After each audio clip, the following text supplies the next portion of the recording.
Good morning, good afternoon, or wherever you are. It's Ron Brown. I'll be your host today. This is Tech for Senior. We'll be with you for the next hour where we're going to have an action-packed show for you with lots of fun. If you're watching this on YouTube, thank you so much for coming. If you're watching this as a YouTube short, press the link and it'll take you right to the show.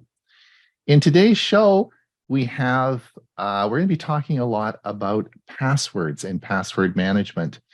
The show today will not be specifically about passwords and the advantages and disadvantages, but more people who are using them, the experts and what they use for password management. We'll talk a little bit about that because you're probably having some anxiety centered around, of course, the LastPass hacks that have occurred over the past year. So we're going to try and sort all that out for you, and that will occur over the next hour.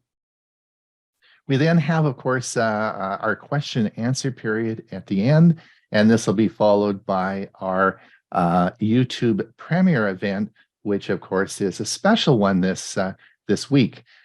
This is episode 150. Here we 150 today. So 50 episodes back, we had our 100th anniversary or our 100th show. Now, you may or may not remember that 100th show, but it was a medley of all the challenges and all the things that we've done over the first 100 episodes. I thought it was very funny.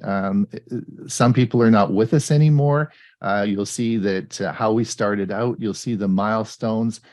Will you learn anything? Will it be informative? No, but you'll have a lot of fun watching us as we stumble our way through the first 100 episodes. So that I've kept that in, and that is going to be our premiere event. And today, as I said, is episode 150, soon to be season 4, Huey? Yep, we're getting there, and it's we keep finding material to have these shows. People keep watching, and people keep showing up. So here we go. There we go. Now, of course, we not only do we do the Monday show, but we do Tech for Senior Live, which is on Thursday. And this Thursday, we'll be talking about Windows 12. What the heck is Windows 12? We'll talk all about Windows 12 and issues surrounding that. That's the topic. Last week we talked about ChatGPT and so on and so forth. So we have a lot of fun with our Thursday show, but all the information that you hear and we talk about is in our newsletter, and we have 2 newsletters coming out twice a week. And this week, of course, if you want to find out what's on our Monday show, you'll have a look in our Saturday newsletter. But also, we have in our Saturday newsletter, we have a YouTube channel that I feature each week. And it's an interesting channel that I've watched or followed for a long time. And the one I put in this week was called The Bearded Butcher. And this is a family who has, of course, I think they're in the Midwestern United States, has a butcher complex. And families have owned that for years and generations, and they make their own spices and tell you all the different cuts of beef and how to cut them and how to cook them. And it's really an interesting channel. So if you are interested in cooking or you're interested in finding the best cuts of meat, that is a great channel for you to use. We also had a very successful donation. Our fundraising in January was great, and we want to thank all those people who donated. And particularly in the past week, I want to thank the Glenora Seniors Computer Club. I want to thank Mead Stewart, Richard Clarkson, Greg, and we also had some anonymous donations as well. So if I don't mention your name, it's not that we don't want to, it's just you didn't put your name in when you made the donation. So we want to thank everybody again for all the support that you've given us. We have enough money now for our budget, but if you still want, I'll put in the link in the chat. If you missed out the donation, then we'd sure appreciate it. We just got, as I said earlier in the show, we had a big bill this week as our MailChimp decided now that they want us to pay for the services we use, which is fine. I budgeted that in, but this is a bit of a change. So anyway, we're excited to get on with the show today. Huey, you had a busy week? I did, and the things just I've been playing with a lot of AI stuff, and I keep finding more and more websites that have AI things. And you know what? Most of them aren't free, but they do give you some free access and some ways to play with it. But most of the AI is not very cheap. It's between $10 and $20 a month. Right. Bob, you sent me a great picture this morning. You did it by AI. I think I'm going to put it in our Tuesday newsletter.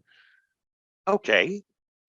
Yeah. I just thought it was fun. It was one of the ones that Huey had sent on his list, and I tried it, and this is what the results were. So yeah, very it interesting. generated an interesting picture, and I thought it turned out pretty good. It was a senior in front of a computer, but it was an original by Bob. I didn't know you were a drawer. No, well, sometimes I surprise myself. Yeah, his intelligence is artificial. Whoa. Ray, now, did you want to comment on that? No comment, Ray? Oh, no, not about somebody else's intelligence. I can only comment about my own. All right. So how'd your week go? Are you getting rid of all that mess down in Phoenix with all the Super Bowl and the waste management and all that sort of stuff? I'm glad I don't live down in Phoenix. Although actually I did drive near Phoenix yesterday. I've had this tradition. When my grandson was 10 years old, we watched our first Super Bowl together, and now he's 37, and we have not missed a Super Bowl. And yesterday was no exception. I drove to where he lives in East Mesa, and we had a good time watching the game with the rest of the family. Right. Good. Bill James, are you ready to tell us all? You're going to enlighten us today on seniors' problems and passwords? I suppose so. I think I'm becoming a jack of all trades, the master of none. I fell heir to a really high-end MacBook Pro. Really? Yes, I'm using it right now. So, you're the Windows guy, though. You can't do Mac. I have Windows Chromebooks, and now I have a Mac. So, okay, man of many talents. Been fun. I mean, it's a wonderful machine. I have to admit. All right, and speaking of a man of many talents, he's sitting there smiling in Florida. I always look at Mike when he's smiling because he's making gasoline for his car there. The rays are coming down, the electrons are flowing in, and he doesn't have to buy gasoline for his car, right, Mike? Yeah, I had to put my Kia narrow plug-in hybrid on my background today because it's a sunny day. It's that nice orange plug that's plugged into the side is taking the electrons right off the roof and charging. There you go. There you go. All right. Well, we look forward. I want to get going on the show today because I'm sure that it's going to be a long show because we have a lot of good suggestions and so on and so forth. So I think, Bob, do you want to get going with your security update and we'll get going a bit early? You mean I didn't have to cut you off and let you know that it's time to... It's the next one you got to cut me off, all right? Whoops. And I guess I better figure out what I'm sharing. Hey, that's the picture you did. That's not what I meant to share. Okay.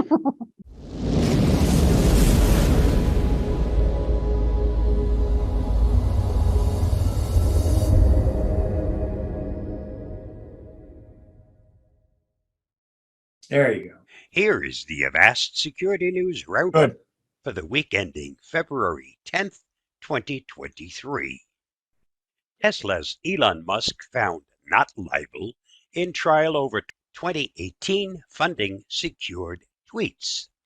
A U.S. jury on Friday found Tesla's Elon Musk and his company were not liable for misleading investors when Musk tweeted in 2018 that he had funding secured to take the electric car company private. Plaintiffs have complained billions in damages And the decision also had been seen as important for Musk himself, who often takes to Twitter to air his views. The jury came back with a unanimous verdict roughly 2 hours after beginning deliberations. Since the original accusations made such big headlines, I thought it only fair that the final verdict not be forgotten. Read more at Reuters. ChatGPT is used by criminals to write better phishing emails. One of the shortcomings of phishing even today is that many phishing emails include spelling and grammar mistakes. While the overall quality of phishing emails has gone up significantly over time, many emails still have indicators that help computer users detect legitimate from illegitimate emails. Phishing continues to be a threat, and the rise of ChatGPT and other language models is adding a new tool to the arsenal of cybercriminals. Most internet users need to be aware of that and focus their attention to other aspects of email. While the grammar and spelling may be excellent, there is still the need to get users to open email attachments or click on links or perform other actions. Read the whole story at ghacks.net. San Diego healthcare provider admits breach involving patient data. Sharp Healthcare, a San Diego-based group with 10 healthcare institutions and over 18,000 employees, said certain patient information was compromised in a January breach. The company detected suspicious activity on a server that runs the Sharp.com website on January 12th. An unauthorized party gained access to the server for a few hours and was able to get their hands on a file with patients' data. The file contained patients' name, identification numbers, invoice numbers, and payment amounts. Sensitive information like payment cards, social security numbers, contact details, health insurance, and other extreme sensitive information was not compromised. Please note this incident did not affect all Sharp patients, but only those who paid a bill or invoice using the online bill payment service between August 12, 2021 and January 12, 2023. Read more at Cyber News. Russian hacker pleads guilty to money laundering linked to Ryuk ransomware. A Russian national on February 7, 2023, pled guilty in the U.S. to money laundering charges and for attempting to conceal the source of funds obtained in connection with Ryuk ransomware attacks. Denis Mihajlovic, 30, was arrested in Amsterdam in November 2021 before he was extradited from the Netherlands in August 2022. He's awaiting sentencing on April 11, 2023. Between at least August 2018 and August 2021, Dubnikov and his co-conspirators laundered the proceeds of Ryuk ransomware attacks on individuals and organizations throughout the United States and abroad, the Department of Justice said. Read the whole story at the Hacker News. Microsoft announces new AI-powered Bing homepage that you can chat with. Bing, specifically, is getting a large update that allows you to chat with it to get more detailed answers to search queries. You can ask Bing to plan a trip, for example, and then ask it how much that trip will cost. A preview version of the new Bing launches on Tuesday. OpenAI CEO Sam Altman took the stage momentarily during the event to confirm that Microsoft is using its GPT technology, which is at the core of OpenAI's popular ChatGPT chatbot, to power some of its new software. Read more on CNBC. Google's Bard AI stumbles out of the gate, makes costly error in first demo. Google's parent company lost more than $100 billion in market value after the error. Tuesday, Microsoft held a surprise AI event where it performed a live demo of its AI-powered Bing search engine. Not to be outdone, Google posted a demo on Twitter of its AI chatbot. However, things didn't go exactly as planned. Google posted a GIF of its AI chatbot, Bard, in action. Astronomers on Twitter pointed out that Google's new tool made a mistake. After news of the flub spread, shares of Alphabet dropped by 8%. Chatbots aren't perfect, but when they blunder while center stage, it can be very costly. See more at Android Authority. This fictitious news show is entirely produced by AI and deepfakes.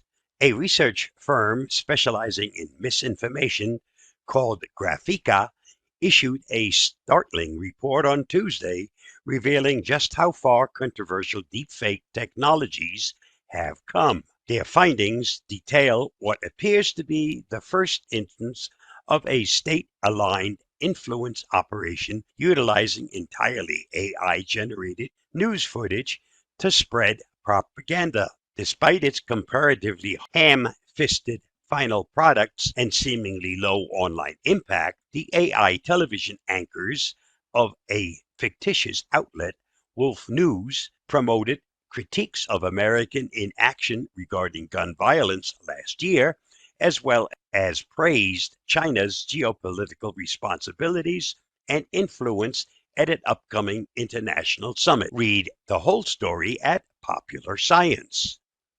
This week's must-read on the Avast blog. Read Avast's article on 10 expert tips for filing taxes online without getting your identity stolen. Read the article at the link listed or watch my video of this topic on YouTube at the YouTube link listed. Did you know Google's Images was created after Jennifer Lopez wore an infamous dress at the 2000 Grammys? So many people were searching for her outfit, the search engine added an image function. On average, there are only one reply per 12 million spam emails sent. Before the original design for an iPhone, Apple patented a phone design in the shape of an actual apple. It was a flip phone that, when closed, would look like the Apple logo. Just thought you'd like to know. And that wraps up another week of the Avast Security News Roundup. Stay safe, stay secure, and I'll see you again next week. Bye-bye. Thanks, Bob. Good information. All right. We're going to get into the section now on passwords. And we're going to talk, I've titled this Password Managers, What Do the Experts Use? And we have, of course, an esteemed group of people who I introduced earlier that are going to talk about various topics. Just to review that, I'm going to give a summary of what the problem is. Huey's going to talk on wisdom. He has 30 years of a lot of wisdom in what he uses. Bob's going to tell us how to export data from password managers. Ray's going to talk about alternatives to password managers. Bill's going to talk about seniors' challenges using password managers. And Mike's going to talk about where did he go from LastPass. So everyone's going to talk for about 5 minutes. And then we're going to wrap it up, and probably we'll have a lot of questions in the Q&A. I wanted to start with saying that I want to give you a bit of an overview. Many of you have been shaken up with LastPass this past year.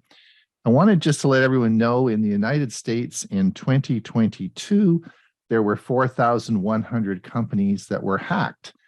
Bob probably has reported on all of them over the past 52 weeks, right? He's let us know. So the fact that LastPass is a $200 million company, they have offices in most major centers around the world and over 1,000 employees, it's not unusual that LastPass would be hacked because T-Mobile, Verizon, AT&T all got hacked last year as well. So is LastPass any different than the rest of them? Well, that's something that we'll have to talk about. Now, part of the problem occurred was the sensational headlines that you read in the news articles around the world about LastPass being hacked. And these all, of course, a lot of the headlines really wanted you to click the button so that you could read the article. When you read the article, most of the article said that your passwords were not compromised.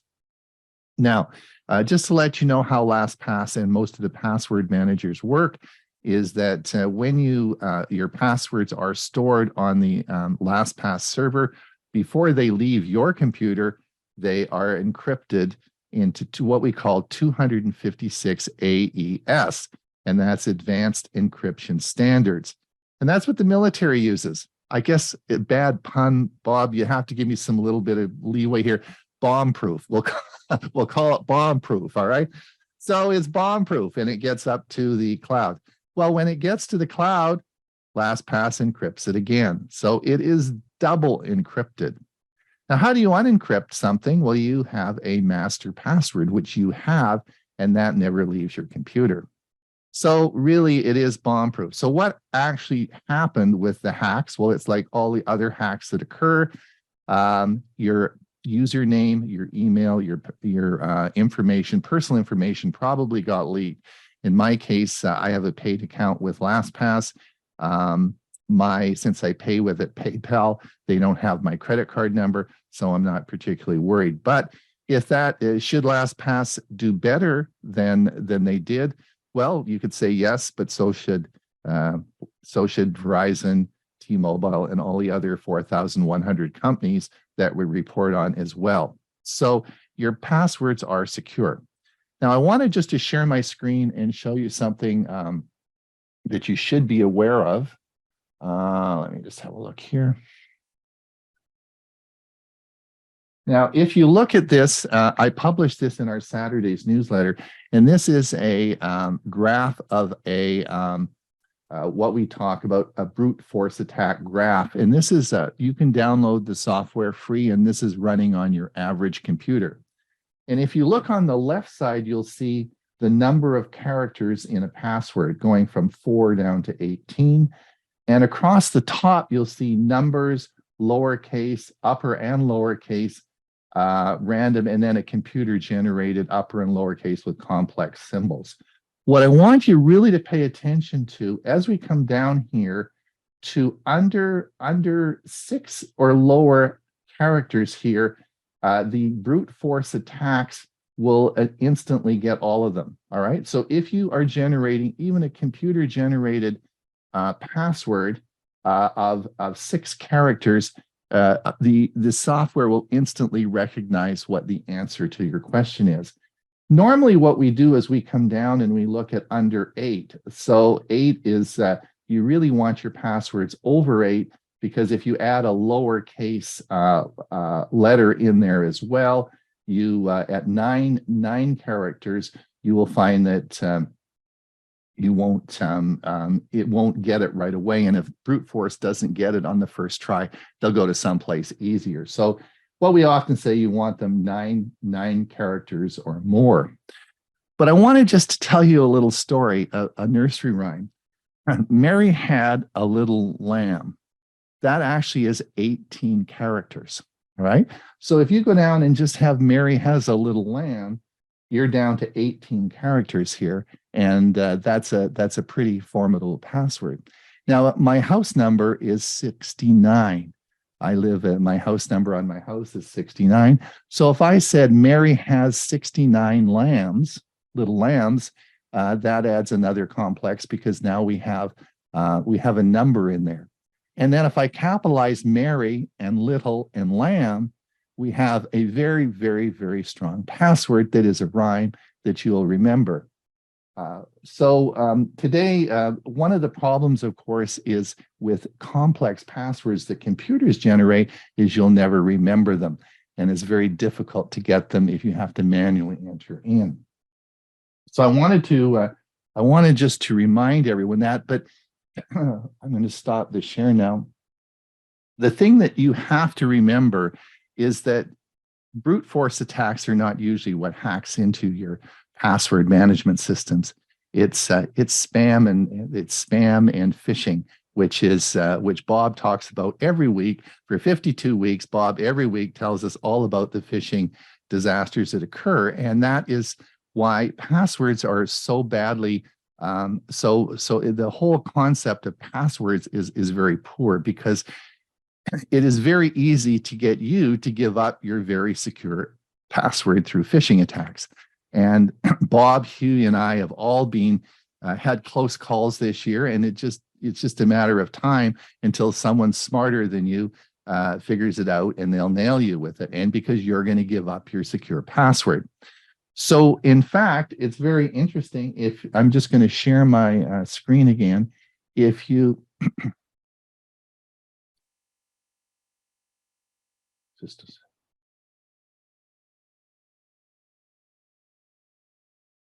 Does that show up passkeys? Is that it? Can you see that, Huey?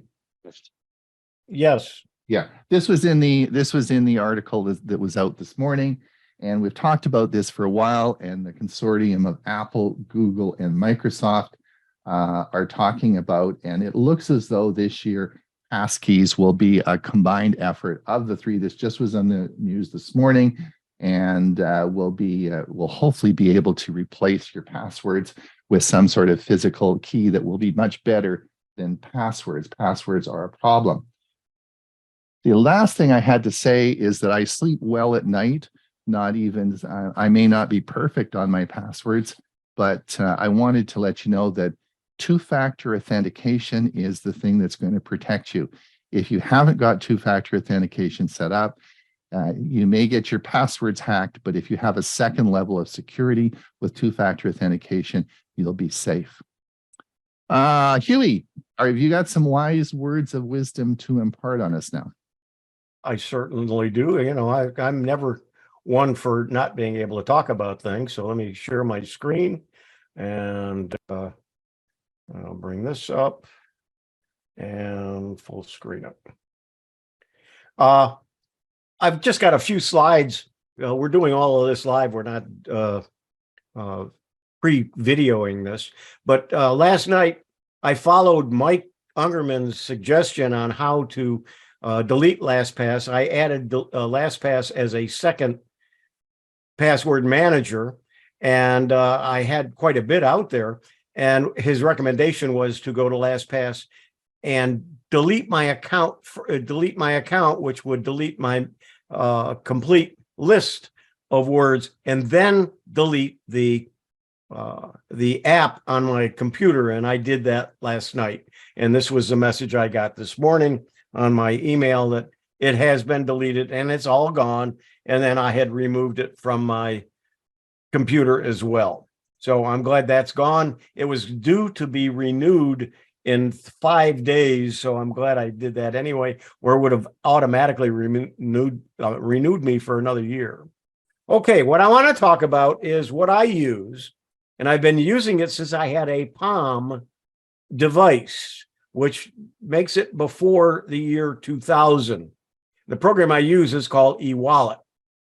Now, before I talk about this, what I would like to mention is many years ago, a very good friend of mine had me work on his computer. When I got to his house, he had no password to log into his Windows computer.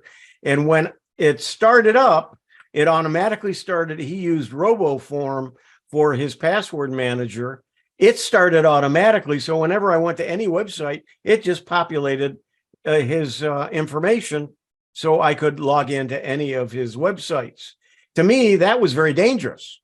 And I really was uncomfortable with that. Now, eWallet, which is the program that I use from a company called Ilium Software, ILIUM Software, that as I say, I've been using. I have it on all my devices, including my Chromebook, my Android phone, my iPhone, my Windows machine, and my Chromebook, if I didn't mention that. So I have it on all of the devices. It syncs between them, so I have the same information as soon as I add it. I have it on all my devices. This is the screen that I have.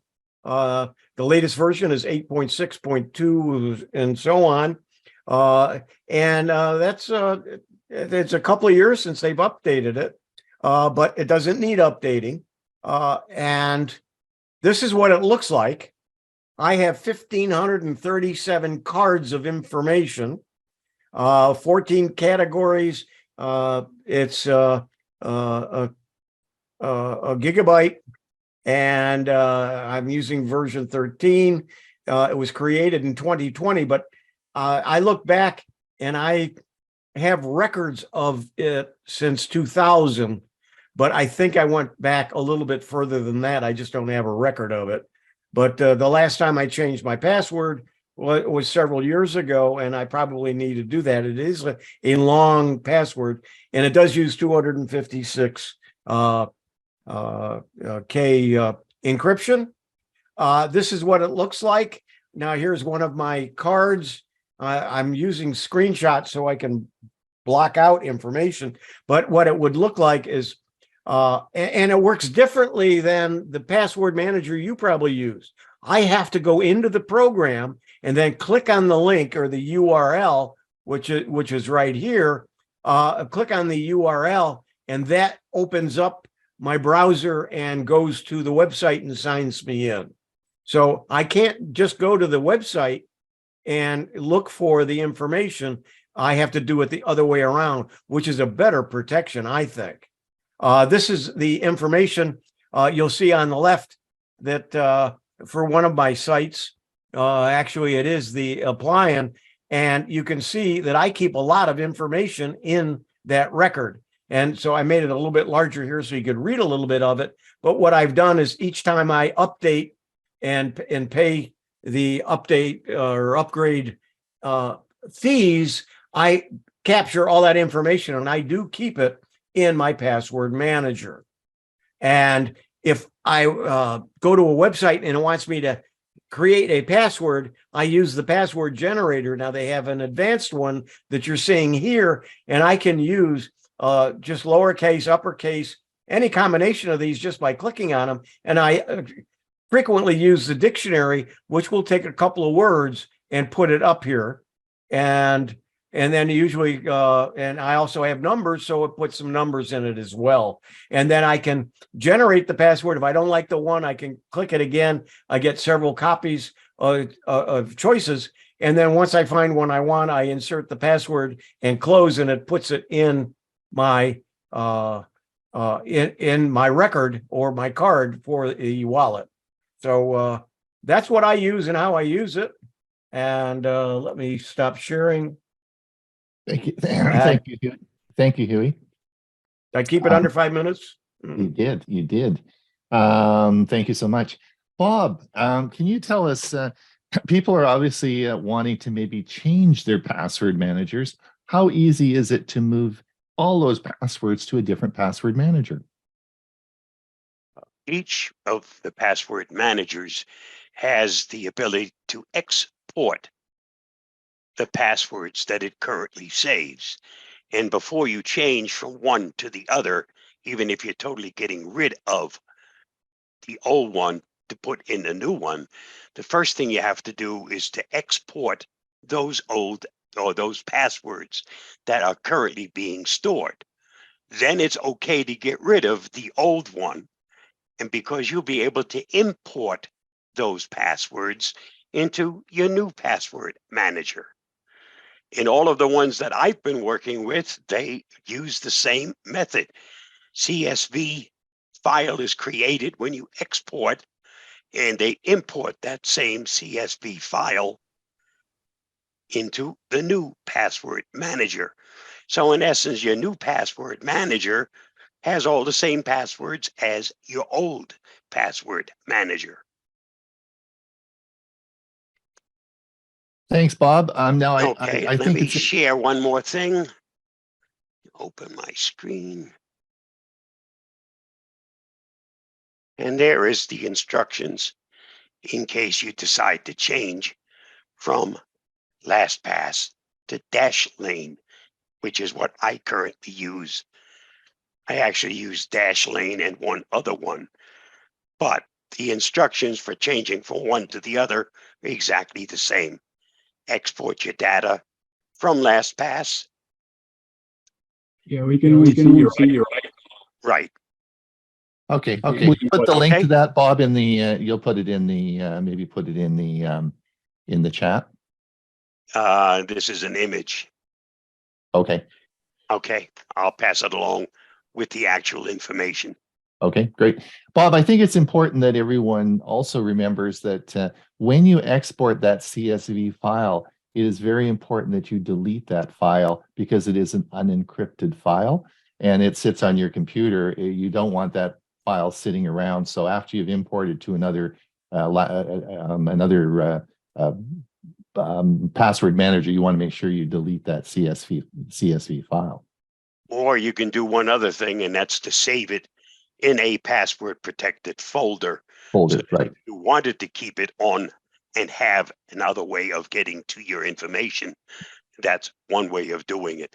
But if you don't have the ability and don't want to go through that extra step, then yes, by all means, get rid of it. Get rid of Because it, if right. somebody hacks your computer, they now have That's right. access to all That's your right. passwords. That's right. Thanks, Bill, or Bob. Thanks, Bob. Ray, now what are some alternatives if you don't want to use a password manager? What do you suggest? Okay, I'm going to share my screen first here, and let's see if that'll come up. Good. All right, password managers, to use or not to use? That is the question. So the need for passwords has been around since the beginnings of us using personal computers. It's a running joke that the word password is number 4, and numbers 1, 2, 3, 4, 5, 6 is number 1, continue to be the 2 of the most used passwords. Now, while they're easy to remember, they're also easy for the bad guys to crack. Thus, the need for a better way to manage our passwords. In 2020, it was estimated that the average user had around 100 passwords to remember. So it's no wonder that we as mere humans need an organized method to keep track. Okay, so what are some of the alternatives to password managers? Well, the first line of defense is not allowing sign-on access to your computer. Yui mentioned that in his presentation a few minutes ago. So here's how I sign on. There's basically 4 computers in my house that I use pretty much all the time. My main one is an HP Envy desktop, and I put on it a high-end Logitech 4K Pro webcam with facial recognition. So these all use the Windows Hello system. I have an HP desktop, my Plex server. On that one, I have an inexpensive facial recognition webcam. I have a Surface laptop that has built-in facial recognition. And even on my old 12-year-old HP laptop that I use for my music collection, there's a fingerprint reader. So I'm big on the biometrics. As you can probably tell, yes, I'm a fan of the biometric and predict this will be the method we all use to sign on to our computers in the not too distant future. Now, passphrases are much better than passwords. A passphrase is a sequence of words or other text, easy to remember, but uncommon group of 4 to 8 words. So while serving the same purpose of passwords, because they're typically longer, they're more difficult for the bad guys to crack. You can make them easy to remember and type, but at the same time, they can be complex to hack. So the longer the password, the harder it is to crack. Estimated that a passphrase includes at least 10 characters that contain numbers, upper and lowercase letters, and symbols. Will take the bad guys 5 years to crack, similar to what Ron was showing us on his chart. So a good passphrase is a fact that you know and it's easy to recall. So something like, I will graduate in 2023, or I live at 5,500 feet. Facts you know, but will be harder to crack because they're longer. Bad can be using names and numbers associated. So you don't want to use maiden or nicknames. You don't want to use phone numbers, addresses, or certainly not social security numbers. 2-factor authentication. Yes, I think most of us have probably used that. It verifies your identity by using 2 methods to confirm who you are. Something you know, which is your password or an ID number, something you have, the device such as a smartphone, and something you are, the biometric. While the intent is not to encourage using weak passwords, this process does add another level of protection. Now, passwords written in a notebook kept by your computer at home. Many people do that. I saw Dorothy put something in the chat box that she does that. So while it can work, this method can become a security issue if your home is broken into, or even worse, burns down. An alternative would be to keep your passwords saved in a password-protected spreadsheet. That way, a copy can be maintained in the cloud or on a flash drive kept in a location outside your home. And now, should you have your browser save your passwords? Most experts will tell you this method is not as good as a dedicated password manager, but it's better than using the same password for all your accounts. And now, a more recent feature with additional security protection requires the use of a master password to access the passwords being kept by your browser, thus making this more secure. So there's just two kinds of people in the world: those who are security conscious and will take all the precautions necessary to protect the information that is important to them and their family.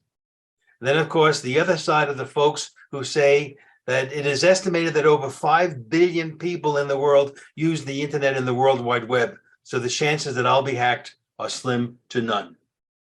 And that's it.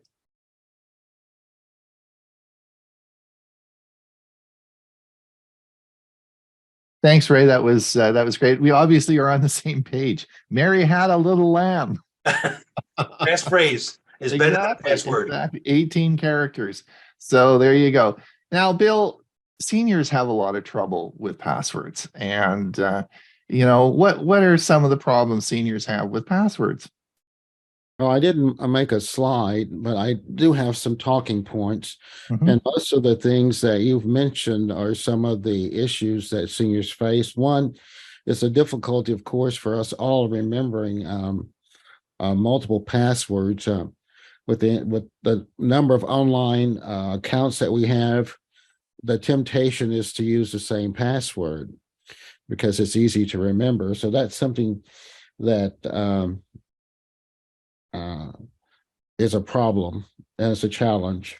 And of course, we have physical limitations. A lot of us are not really great typists, or we have arthritis or some other problems that keep us from navigating the keyboard. So having to type out a password can be difficult. And of course, that's why we're here, because we lack some of the technical knowledge. We may not be familiar with all the technology as the younger generations are, which makes it difficult for us to understand the importance of having strong passwords. And the other thing is that those capture puzzles that you see are hard and confusing, even with the audio assistance. Two-factor authentication and passkey requires a second registered device. And of course, the scam and phishing things, we can be led to disclose our passwords unbeknownst to ourselves, because someone like a technician comes to your home and says, well, I need your password to this, that, or the other. So those are some of the things that we as seniors face. Now, what we can do to help us is first train ourselves to be to know the importance of having a strong password. And I think both Ray and Ron and Bob both have mentioned some of the things we can do. Also, be aware of the very common types of scams that are around these days. We can use simple password management tools. There are password books. I know Bob said that that's not something that we really need to do, but having those passwords in a secure spreadsheet where you can put in the cloud is always would be available. If something should happen to your house or the book gets stolen, you can have at least a record of what was in that book. And the other thing is understand when you're creating a password, what's the requirements, what's needed to make it secure. And of course, we talked about using phrases. For example, here's one that I created just off the cuff. 3 cows and 5 foxes flew over the fence. Now that's just a phrase that I created, but it has all the characteristics of a good password. It has a numeric, it has a character, an ampersand for the end, and then it's a total of 31 characters, which makes it a very long password. And for someone to be able to guess that would be kind of, I mean, you can just throw words together, pots and pans or cold or whatever, and then add a number or a character, and you have a really good password, and you can easily remember what that is. Now, the other thing that you have to remember is that on multiple devices that have the same apps, they use the same password. For example, if you have an iPhone and an iPad, those devices share the same apps as well as passwords.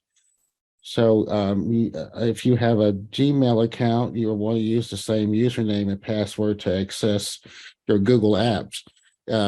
In that way, you simplifies the number of passwords that you need because you're using the same passwords across a suite of services.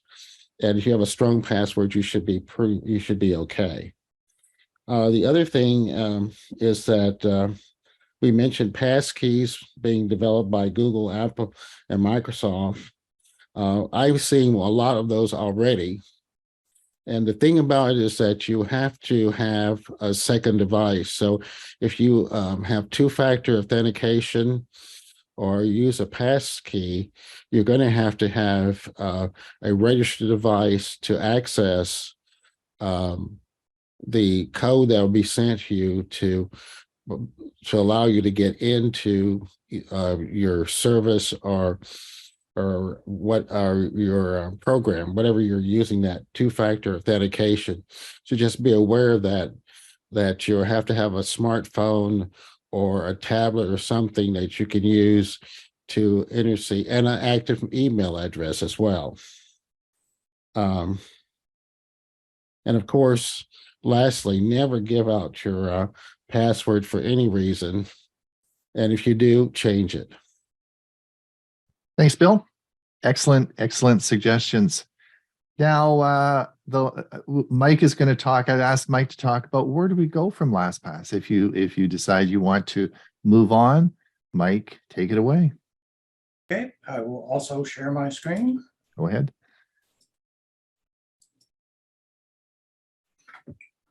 Okay, so as the title says, I switched from LastPass to RoboForm.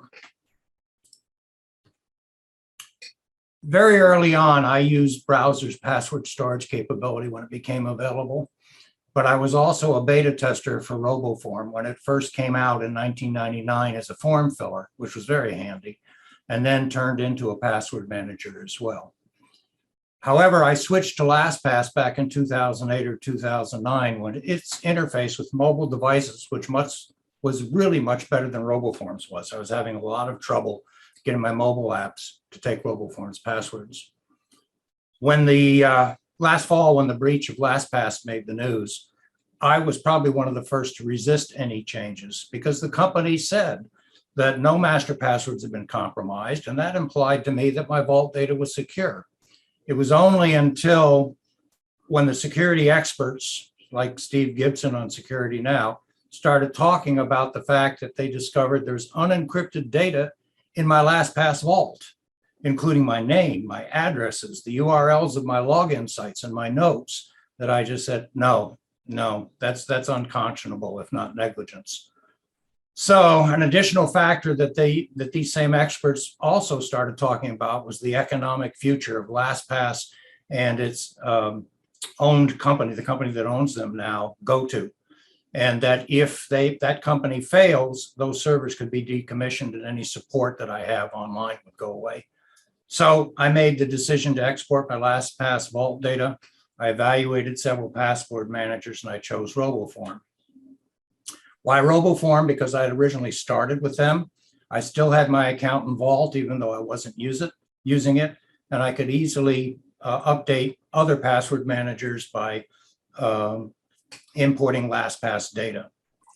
At the same time, I was evaluating Bitwarden, but several features in Bitwarden didn't work for me. Maybe it was me, but I was looking for a standalone authenticator, which Bitwarden advertised, and I never was able to get it to work that way.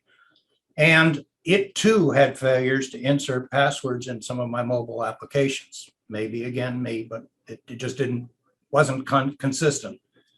And the one big thing with RoboForm was their statement from their security white paper that they do encrypt all Vault data in a single file.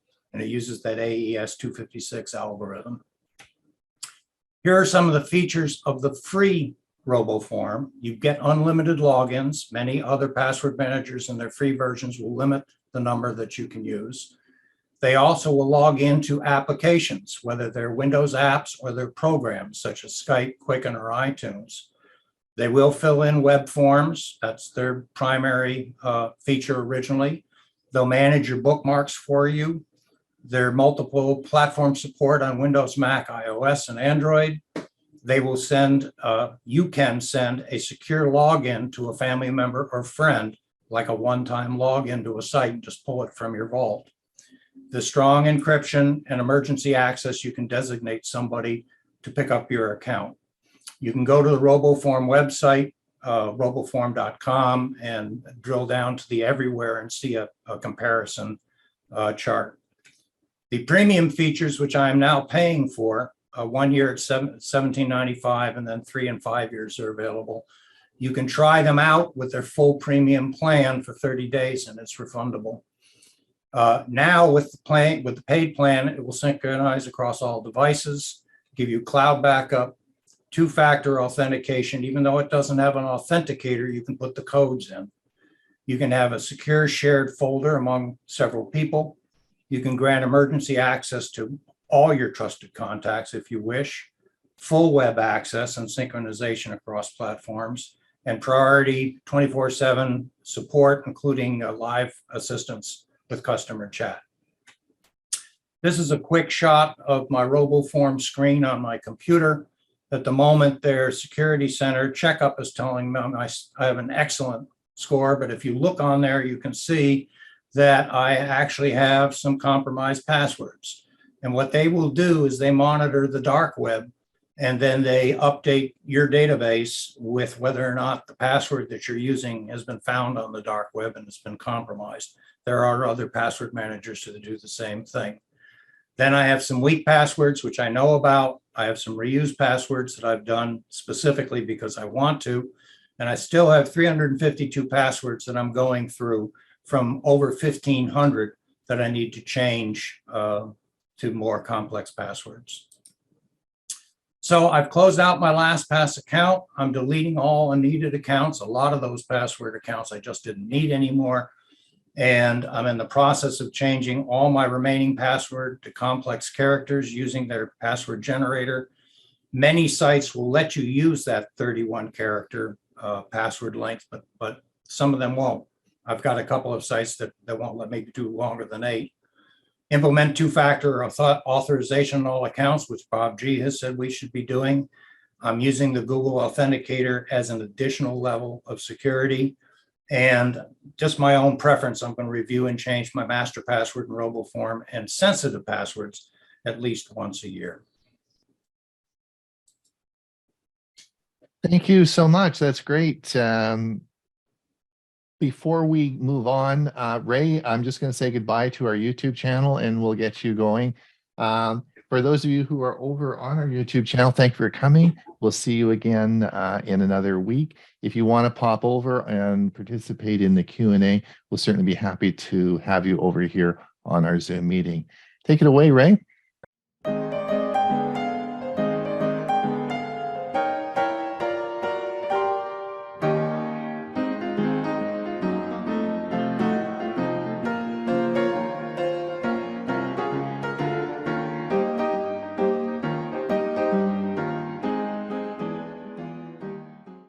Jeff Beck, extraordinary guitarist. Jeff Beck was a British guitarist who made a huge impact on the world of rock music. He was born in Wallington, England in 1944, and he started playing the guitar at a young age and quickly developed a unique and powerful style that blended elements of blues, jazz, and rock music. His virtuistic playing and innovative approach to the guitar made him one of the most influential musicians of all time. Now, throughout his career, Beck worked with a number of notable musicians. He was a member of the Yardbirds, British rock band that was one of the first to incorporate elements of blues and jazz into its sound. During his time with the Yardbirds, Beck's playing helped to define the band's sound and set the stage for the development of blues-based rock music. Now, in the late 1960s, Beck formed the Jeff Beck Group. It featured musicians like Rod Stewart and Ron Wood being the longtime Rolling Stones bandmate. The band released several albums and was widely considered to be one of the best rock bands of its time. Now, despite his many accomplishments, Beck remained humble and focused on his music throughout his career.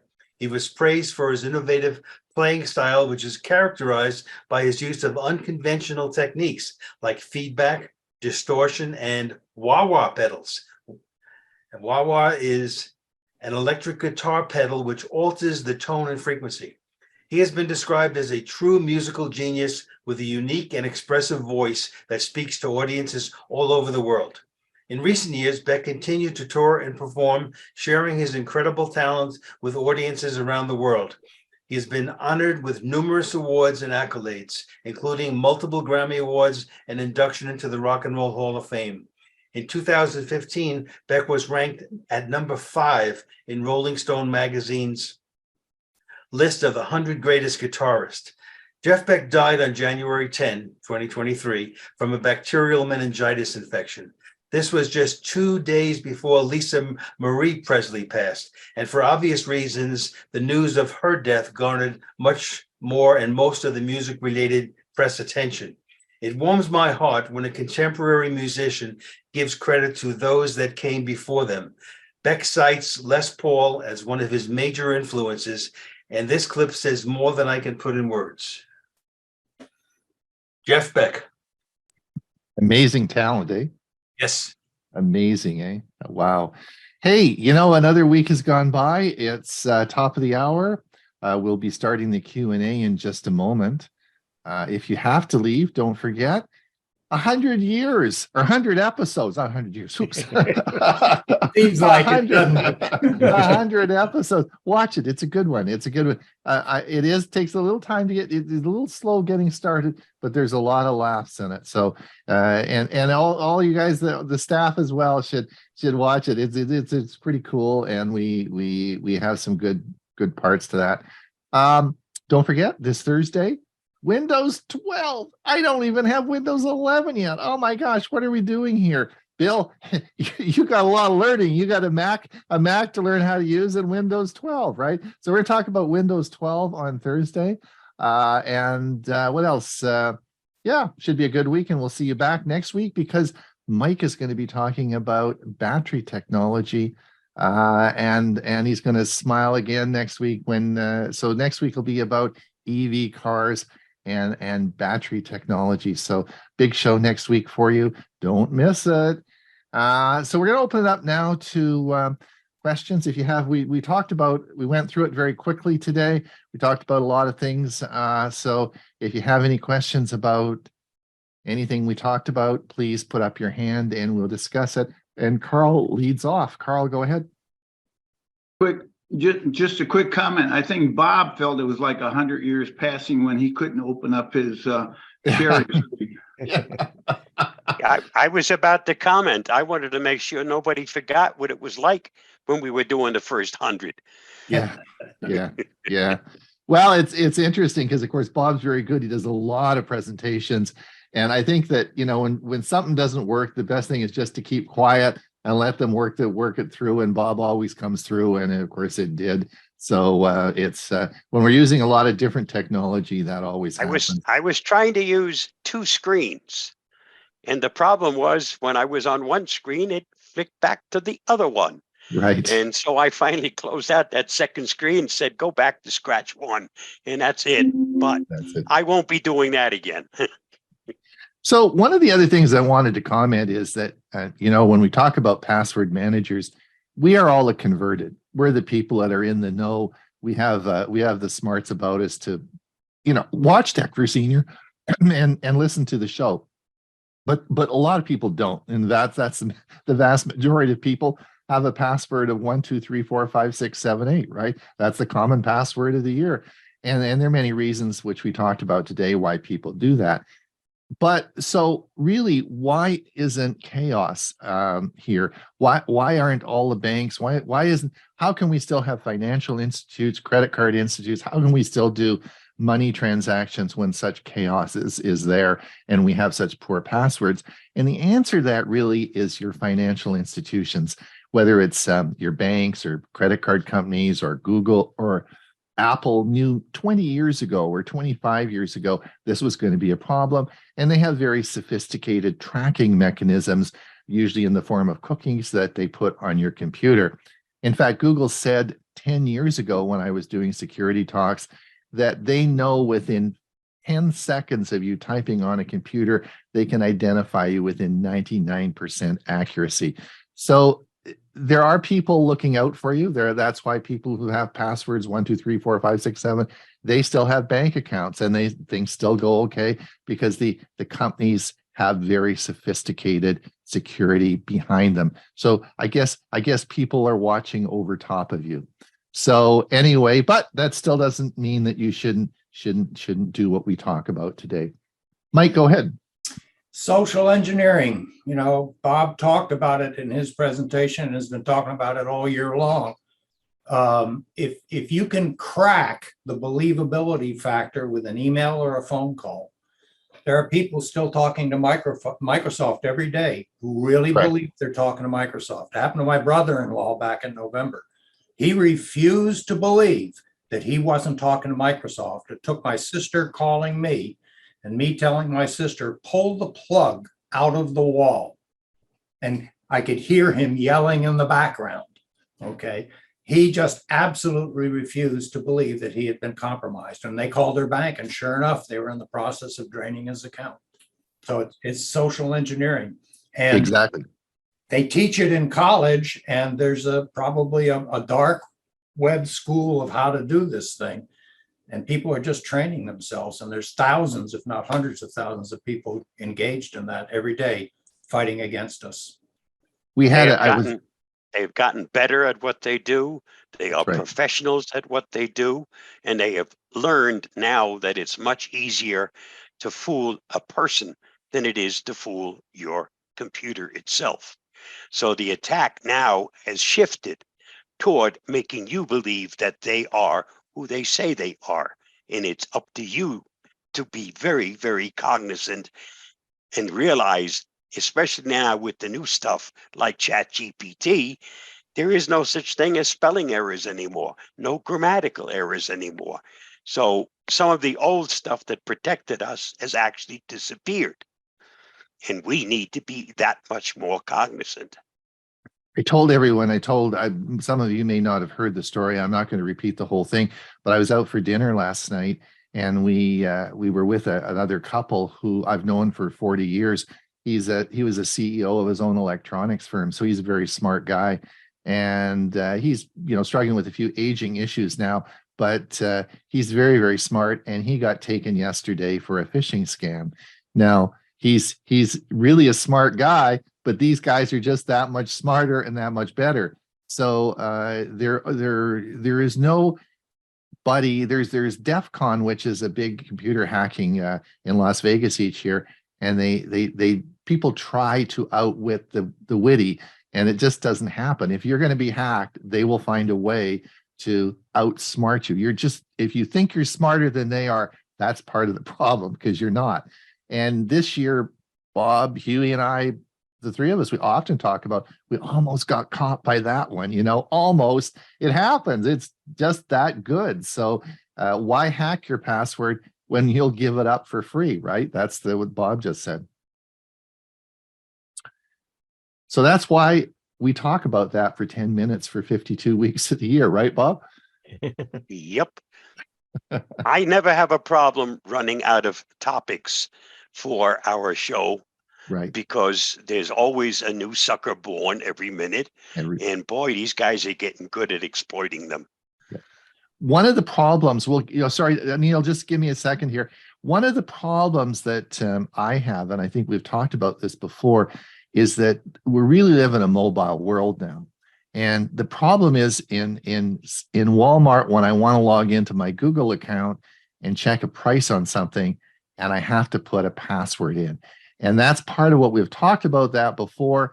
And really the key to making all this work is to make an autofill from your password manager in a mobile device, so that, because there's no way that you're going to remember to put in a 18 or 22 character. Plus, you can't even work it with those little thumbs and on a small screen. It's virtually impossible to do. So that is one of the key problems we have, and one of the ones that we have to solve. Neil, go ahead. Well, I missed part of the presentation, so I don't know if this was shown or not. But I ran across a chart that shows how fast a brute force attack on your password can be. And if you showed that already, fine. And if you missed my slide, you missed my slide. I was transferring between home and the senior center. So if you showed that, that's fine. But some of that's quite interesting. It is, yeah. And that brings up a just an important point, that you really, the longer, and of course, Ray talked about that as well, the longer the password that you have, the safer you are. And there are ways in which Mary Had a Little Lamb, I gave you that example, and that's 18 characters, right? So there's very easy ways that you can get long passwords by using rhymes or phrases. And that's really what you want to be doing, because it's the key in that graph and that image that I showed you, is it's the number of characters. That's the key in there to make it longer. And that's so important. George, go ahead. The fellow who, Neil, came back from the senior center, I wonder if he helps out there.